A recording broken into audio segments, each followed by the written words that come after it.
अमरावती शहरात वाढत्या गुन्हेगारीच्या पार्श्वभूमीवर अमरावती गुन्हे शाखेने पुन्हा एकदा आपली ताकद दाखवून दिली आहे। रविवारी 26 एप्रिल 2026 रोजी नागपुरी गेट पोलीस ठाण्याच्या हद्दीत ट्रान्सपोर्ट नगर परिसरात पोलिसांनी धडक कार्यवाही करत 2 संशयितांना अटक केली।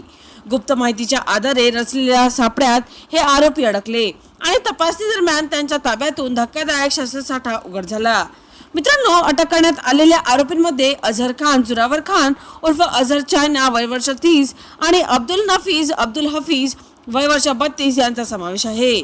मित्रांनो, पोलिसांनी दिलेल्या माहितीनुसार अझहर खान याच्याकडून थेट पिस्टल, मॅगझिन आणि जिवंत कारतूस जप्त करण्यात आले, तर दुसऱ्या आरोपीकडून लोखंडी कुकरी आणि धारदार फोल्डिंग चायनाचा चाकू हस्तगत करण्यात आला। मित्रांनो, या शस्त्रांचा वापर नेमका कुठल्या गुन्ह्यासाठी होणार होता याचा तपास आता पोलिसांसमोर मोठा प्रश्न बनला आहे।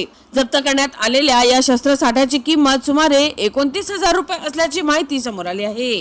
मात्र या शस्त्रांमागील मोठे रॅकेट किंवा गुन्हेगारी नेटवर्क असल्याचा संशयही व्यक्त केला जात आहे।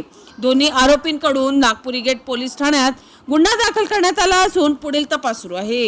ही संपूर्ण कार्यवाही पोलीस निरीक्षक संदीप चव्हाण यांच्या मार्गदर्शनाखाली सहाय्यक पोलीस निरीक्षक मनीष वाकोडे आणि त्यांच्या पथकाने अचूक नियोजन करत पार पाडली। शहरात गुन्हेगारीचे सावट वाढत असताना पोलिसांनी दाखवलेली ही आक्रमक भूमिका गुन्हेगारांसाठी स्पष्ट इशारा आहे की कायद्यापासून कोणीही सुटणार नाही। चला तर मित्रांनो, पुन्हा भेटूया नवीन बातमीसह। तोपर्यंत पाहत रहा अमरावती सिटी न्यूज।